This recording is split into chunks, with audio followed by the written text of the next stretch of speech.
Déjenme hacerles una analogía entre el tema del cual les voy a hablar hoy y tu visita al médico.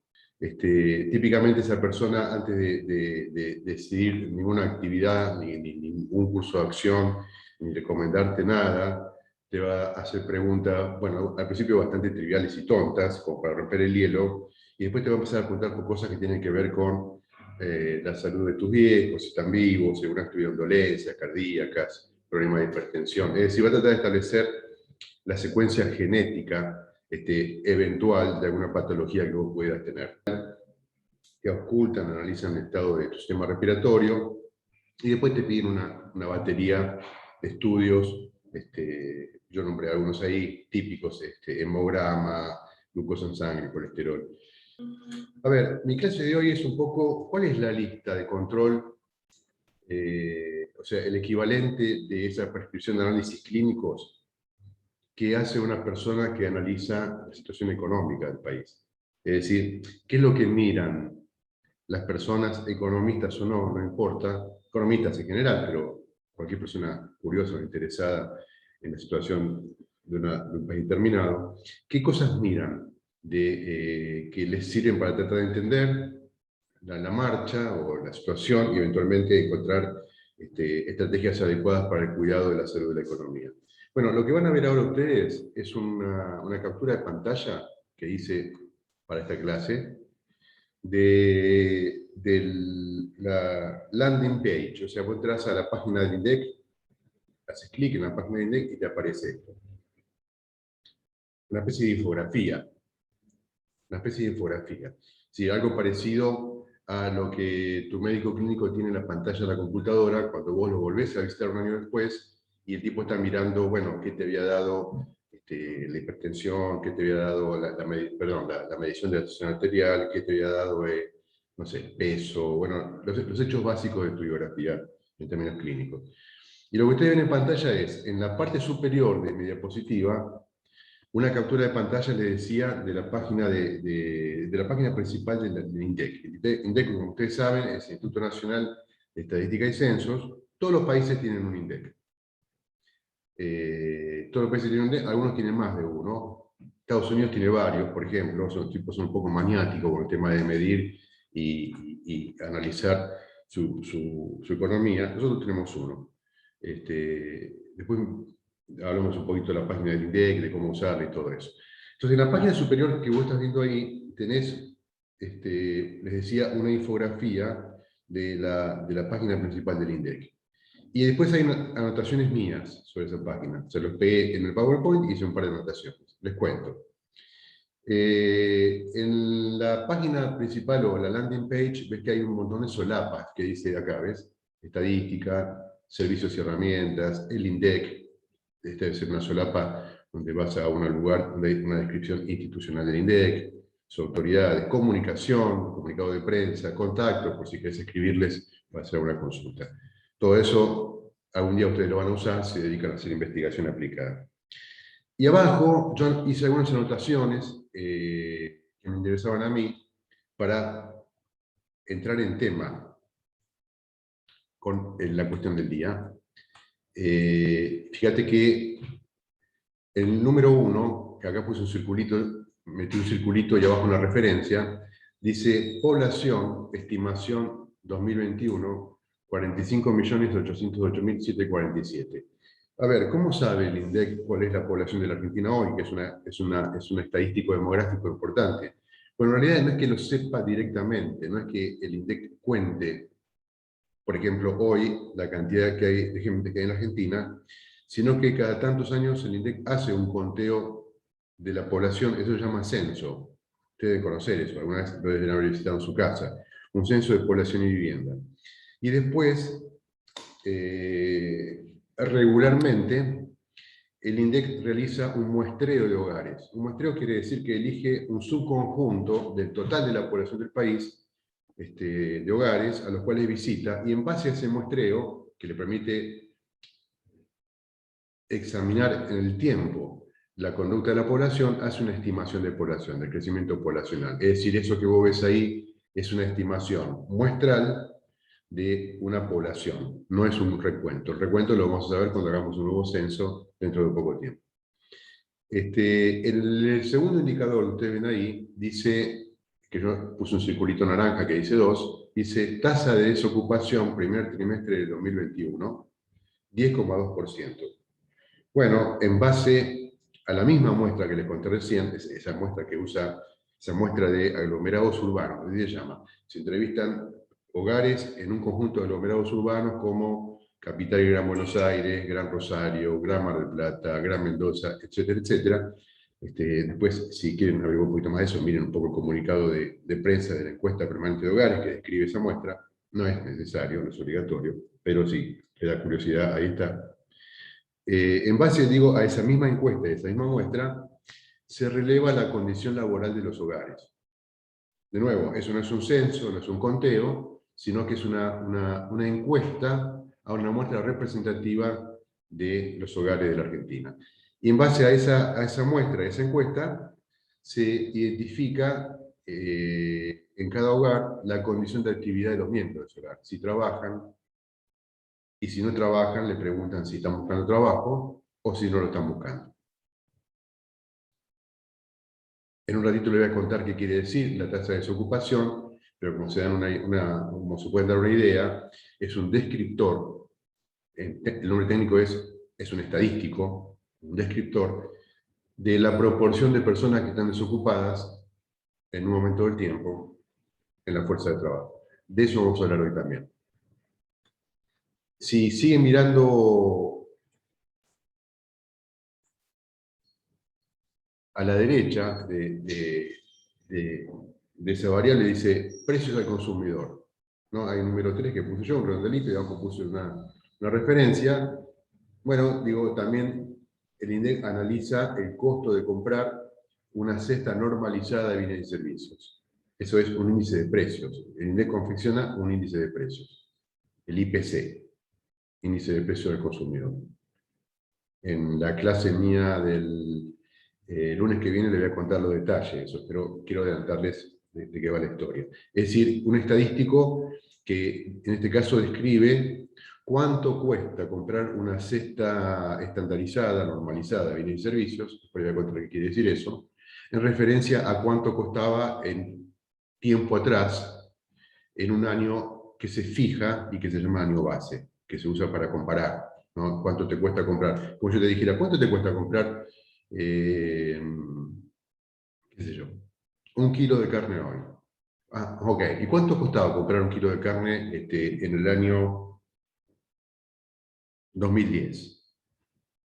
Entonces, dividís lo que te cuesta comprar hoy un kilo de carne por lo que te costaba comprarlo en el año 2010 y ya no tenés el costo de comprar carne, sino el costo relativo. Tenés un índice. Es cuánto te cuesta comprarlo hoy comparado con cuánto te costaba comprarlo hace 10 años. O sea, arriba tenés el costo actual, o sea, cuánta plata pagás, y abajo el denominador tenés cuánto te costaba en el año 2010, o sea, cuánto te costaba pagarlo entonces. Ese cociente se llama índice de precio o precio relativo. Fíjate, en el IPC, o sea, el precio del consumidor, no tenés el costo de la carne, tenés el costo de un montón de bienes y servicios que conforman esa cesta de bienes. Bueno, ese índice de precios varía todo el tiempo, es lo que llamamos inflación de la economía. Entonces, que viene les voy a contar algo de eso. Y por último, en los últimos dos recuadritos dice índice de producción industrial manufacturero junio 2021, estimador mensual de la actividad económica. Los dos hacen referencia a aspectos de un tema súper importante que les voy a contar hoy, que es el análisis de la actividad económica. El análisis de la actividad económica entendida por ella la producción de bienes y servicios en la economía. Uno hace referencia a un subsector puntual de la actividad económica, que es la producción industrial manufacturera, y el segundo hace referencia a un índice sintético que describe en general la marcha de la actividad económica. Yo me voy a referir a una variable un poquito más extensa que esa, que es el Producto Bruto. Entonces les voy a contar algunas ideas sobre cómo hacen los países para tratar de medir, registrar esa variable, la producción de la economía. Probablemente la producción de la economía, la tasa de desempleo de la economía y el índice de precios sean los tres estadísticos más importantes que miramos los economistas. No son los únicos, pero son los más importantes, en la medida que nos permiten entender el ritmo, la marcha de la economía, la condición de actividad de los hogares de la economía, y el nivel de precio de la economía, y un montón de temas conexos, la pobreza, la distribución del ingreso, etcétera, etcétera.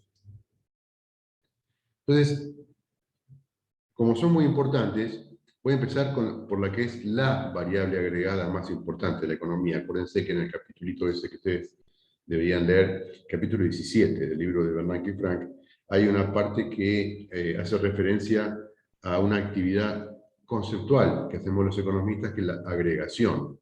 Agregar es transformar un montón de información dispersa o desagregada o referida a unidades microeconómicas en una medida compacta, en una medida sintética que resuma toda esa actividad. Por ejemplo, el Producto Bruto.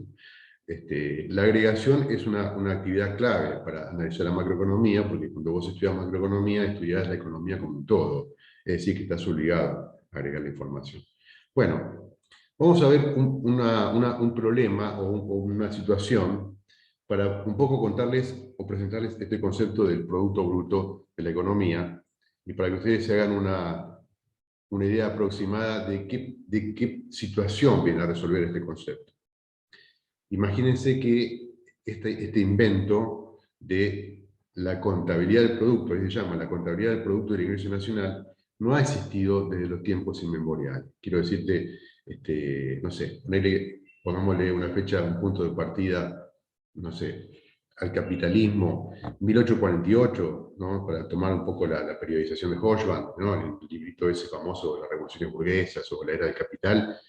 Las revoluciones burguesas, industrial y francesa o política, 1789. 1789, 1840, 1848 es el tiempo de consolidación de ese proceso, del surgimiento de una sociedad burguesa, y te diría, la existencia de un ámbito económico analizado en su autonomía respecto de la moral, la política, la ideología, es algo relativamente reciente. Sin embargo, buena parte del trabajo de la actividad de los intelectuales, pensadores, filósofos, economistas, politólogos, filósofos que miraron ese proceso, no era una actividad que contaba con el auxilio de la estadística, no existía. La contabilidad del producto, esto que estamos viendo hoy, es una invención bastante reciente en el tiempo y tiene que ver en general con todo el esfuerzo de programación económica relacionado con las guerras. O sea, la guerra ha sido un gran disparador de invenciones de varias naturalezas, militares, científicos, la penicilina nació ahí, una cantidad de cosas.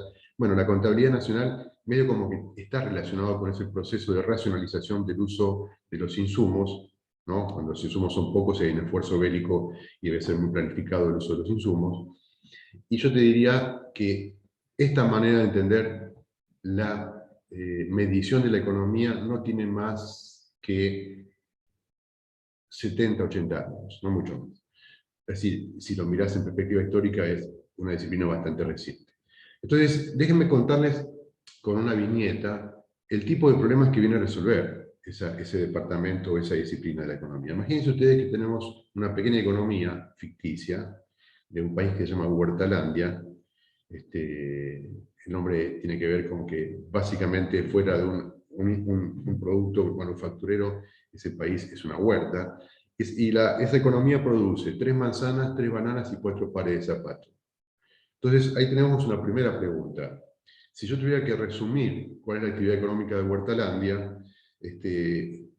a ver, no tengo muchas alternativas a una definición lexicográfica, o sea, verbal. Entonces, decir, bueno, la economía de Huertalandia es 3 manzanas, 3 bananas y 4 pares de zapatos.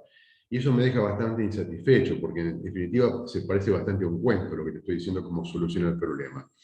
Entonces, los tipos que inventaron el sistema de la contabilidad nacional dijeron, bueno, mirá, una cosa que podrías hacer para tener una medida compacta de la actividad económica de Huertalandia es agarrar las cantidades producidas de cada bien, multiplicarlas por los precios a los que se vendieron y sumar eso.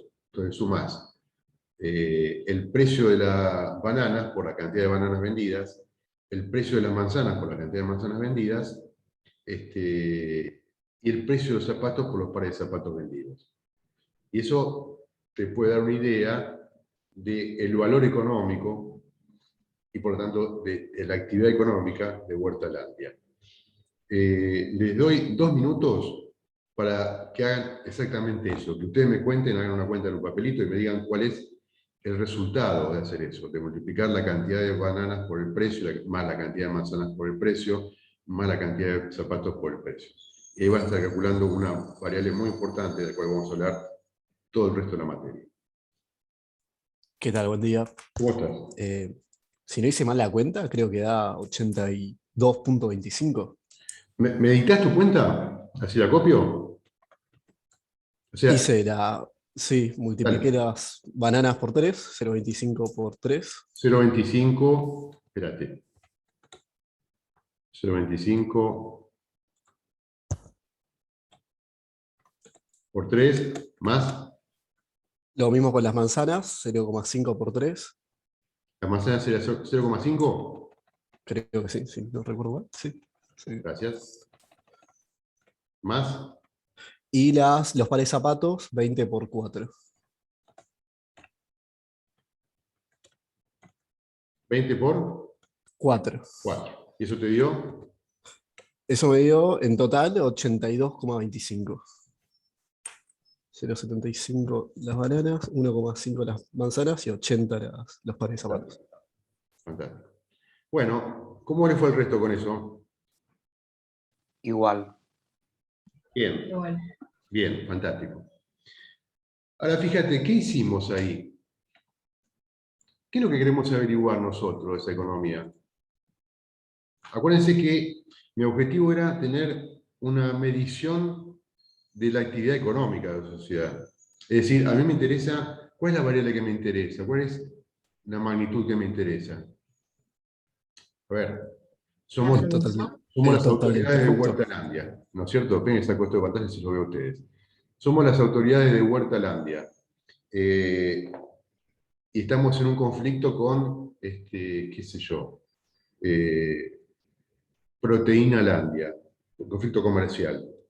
Y lo que queremos conocer es el detalle de nuestra capacidad productiva, de los bienes y servicios que vamos a producir, ¿verdad? O sea, en principio nos importan cuántos bienes y servicios, y el problema que tenemos es que producimos cosas distintas, entonces no tenemos una manera de sumar, porque ahí aparece tu problema típico, para hacer una frase casi de abuelos, de que no puedes sumar manzanas y naranjas, o en este caso bananas y naranjas. Entonces lo que hicimos fue multiplicar esos bienes por los precios. Ahora, al multiplicarlo por los precios, ahí nomás nos compramos un problemita, porque ya ese número que tenemos, que ahora es plata, es 82,25 creo que era, son pesos, eso es dinero. Ok, eso es una medición aceptable de la actividad económica de Huertalandia, pero ahí adentro metí una magnitud de cantidad, la cantidad de bienes, y otra magnitud que es una magnitud nominal, que son los precios. Entonces ahí ya tengo un problema, que es cómo justifico conceptualmente eso. Bueno, a ver, una línea de abordaje sería esta. Al multiplicar las cantidades vendidas de bienes por los precios, vos resolvés el problema de la heterogeneidad de los bienes. Como vos multiplicás la cantidad por los precios, al final te queda todo en pesos, los pesos de las ventas de banana, los pesos de la venta de manzana, los pesos de la venta de zapatos, y todo eso es sumable. Listo, eso resolvió tu parte de tu problema. Ahora, el problema es justificar el truco. Entonces, denme ustedes algún argumento de por qué estaría bien multiplicar la cantidad de los bienes por los precios. O sea, ¿qué se les ocurre a ustedes que podría ser una buena justificación de esa solución? ¿Por qué está bien multiplicar por 25 los pares de zapatos y por 0,25 creo que eran las manzanas, independientemente de que esos son los precios a los que se vendieron? ¿Qué bien les parece que desempeña un papel económico más importante? 200 toneladas de papas o una Toyota Hilux. En términos de... ¿Perdón? La Toyota. La Toyota, porque hay un montón de trabajo, hay maquinaria, hay capital humano. Es decir, está bien que una Toyota valga más que un kilo de papa o una tonelada, o que pese más en tu cuenta del producto, porque al usar el precio como una medida de ese bien, lo que estás haciendo es ponderar la importancia de ese bien. Entonces, de alguna manera, al multiplicar la cantidad de bienes por los precios de los bienes, la contabilidad nacional lo que está haciendo es llevando al mundo de la contabilidad algo que todos nosotros entendemos que está bien, que es que los bienes tienen un desigual peso en la economía. No es lo mismo, qué sé yo, este bolígrafo que tengo yo en la mano, que la computadora que estoy usando, no es lo mismo la camarita de la computadora que la computadora. O sea, todos reflejan, traducen un nivel de actividad económica diferente para ser producido. Bueno, de alguna manera, la contabilidad del producto refleja ese criterio de sentido común, de que los bienes que tienen un proceso de producción más complejo requieren que tengan una ponderación más importante. Entonces, primera nota importante, los precios en la contabilidad del producto desempeñan el papel de un ponderador de la importancia de cada bien. Ponderador. Entonces, el PIB es una especie de promedio ponderado, donde los ponderadores son los precios de los bienes. Bueno, y la ventaja que tiene es que esos ponderadores además están expresados en ¿qué? En pesos, ¿no? O sea, fíjense que era tantos pesos o centavos la manzana, tanto la banana, tantos pesos el par de zapato, con lo cual cuando sumás todo eso te queda una magnitud en pesos. Y eso también está bueno porque tiene sentido que una medida de la actividad económica tenga una expresión monetaria o nominal, por así decirlo. Ok.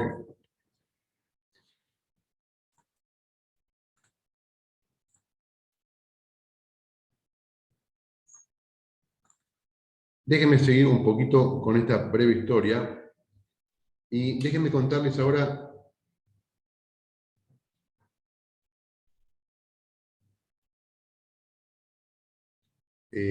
una mirada alternativa a la actividad económica de una sociedad. Lo que hicimos con el producto de Huertalandia fue sumar el valor de mercado de los bienes y servicios finales de la economía. Y eso es una definición del PIB.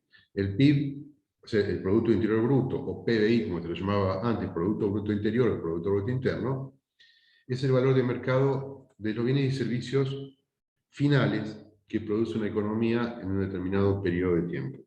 Todas esas palabras son súper importantes. Valor de mercado, lo que hicimos recién, multiplicamos la cantidad por los precios, de todos los bienes y servicios finales, voy a hacer algún comentario sobre eso de finales, que produce una economía, o que se produce dentro de una economía, en un lapso determinado de tiempo, con lo cual el lapso de tiempo también es importante. Después voy a hacer alguna referencia al tema de los bienes finales y otros tipos de bienes. Ahora, fíjense, todos esos bienes que produce Huertalandia, o para el caso cualquier economía, cuando decimos que son bienes y servicios finales, estamos diciendo que alguien los va a comprar.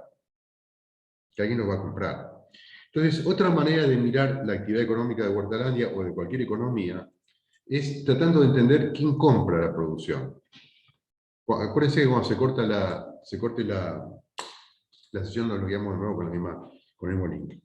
Entonces, digo, otra manera de entender la actividad económica de Huertalandia no es mirando la producción de bienes y servicios finales, sino quién compra esa producción.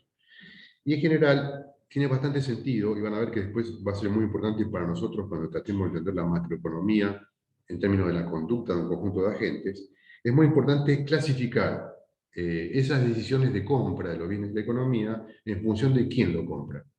Bueno, y en función de quién lo compra, hay 4 agentes que son los que usamos para clasificar ese tipo de transacciones. Los hogares, las empresas, el sector público y el resto del mundo. O sea, cuando una parte de la producción te la compran los residentes de otros países. El gasto en bienes y servicios realizado por los hogares se llama gasto de consumo. Llamamos eso con la letra mayúscula C. Los bienes que compran las empresas y que en general se usan para producir otros bienes, bienes de capital, lo llamamos inversión. Inversión. Que tiene una característica distintiva los bienes de inversión respecto a los bienes de gasto de consumo de los hogares, y es el hecho de que son bienes que no se utilizan en un solo periodo de tiempo, sino que se utilizan a través de varios periodos de tiempo. O sea, vos te compras, por ejemplo, me compro poner una botella de whisky, y la botella de whisky me la tomo en un mes, ponele, qué sé yo, o 2 meses, pero que sea, no me dura muchos años, supongo, supuestamente. Pero si una economía compra maquinaria, implementos agrícolas, computadoras, eso viene duran muchos años. Entonces, tienen otra clasificación y lo clasificamos como bienes de inversión. Para simplificar las cosas, suponemos que los hogares compran, en general, bienes que se consumen en un periodo de tiempo, llamamos a eso consumo, y suponemos que las empresas compran típicamente bienes de inversión. Ahora les voy a contar un poquito qué entra dentro de cada cosa. Y después está una tercera categoría de bienes que son compradas por el sector público, y eso lo llamamos compra de gobierno, consumo público o G. Gasto público se lo llama habitualmente, aunque es bastante más acotado que el gasto público. El gasto público es un montón de cosas. Van a ver más adelante en la materia que el gasto público incluye transferencias en los hogares, por ejemplo. Hoy no voy a hablar de eso. Pero el sector público hace un montón de cosas más, además de comprar bienes. Pero en este caso me interesa lo que hace el sector público, que tiene como contrapartida bienes que son producidos y vendidos. Porque acuérdense que estoy mirando quién compra la producción. Entonces, por ejemplo, el sector público compra tizas, o construye carreteras, o compra vacunas, está comprando algo que alguien produce. Entonces, es parte de mi contabilidad del producto. Juan. Sí, el Estado cuando compra puede tener una doble función, como de inversión y de gasto de consumo. El Estado cuando compra tiene una doble inversión. Compra bienes que se parecen a bienes de consumo y compra bienes que se parecen a bienes de capital, carreteras, hospitales, escuelas. Pero por convención, en macroeconomía se suele considerar a todas las compras de gobierno como consumo, no como inversión. Pero el Estado hace las dos cosas, efectivamente. Bueno, y por último tenemos un cuarto grupo donde queremos clasificar a los bienes producidos, a quien compra los bienes producidos, que son aquellos bienes comprados por los no residentes, o sea, típicamente las exportaciones. Ahora fíjense que yo puse una variable que se llama exportaciones netas, no puse exportaciones. Con lo cual, en un ratito les voy a hacer alguna explicación muy breve de por qué hacemos eso en contabilidad del producto. Bueno, antes de irme a ese tema, que es a tratar de explicarles por qué hacemos eso, déjenme contarles brevemente qué hay adentro de cada categoría esta que les estoy contando. Quiero minimizar esto, sigo en pantalla. Primero, la variable gasto de consumo. Bueno, ahí tenés un montón de cosas. Tenés bienes durables, por ejemplo, esta portátil que yo estoy haciendo para darte clase. Bienes no durables, este uso que tengo puesto arriba del Apolo que uso hoy. Servicios, el abono que pago de internet para poder darte clase, el subte que tomo, el colectivo, los servicios de salud, los servicios educativos. O sea, los hogares tienen un gran componente de su gasto de consumo que son servicios. Todo eso es gasto de consumo.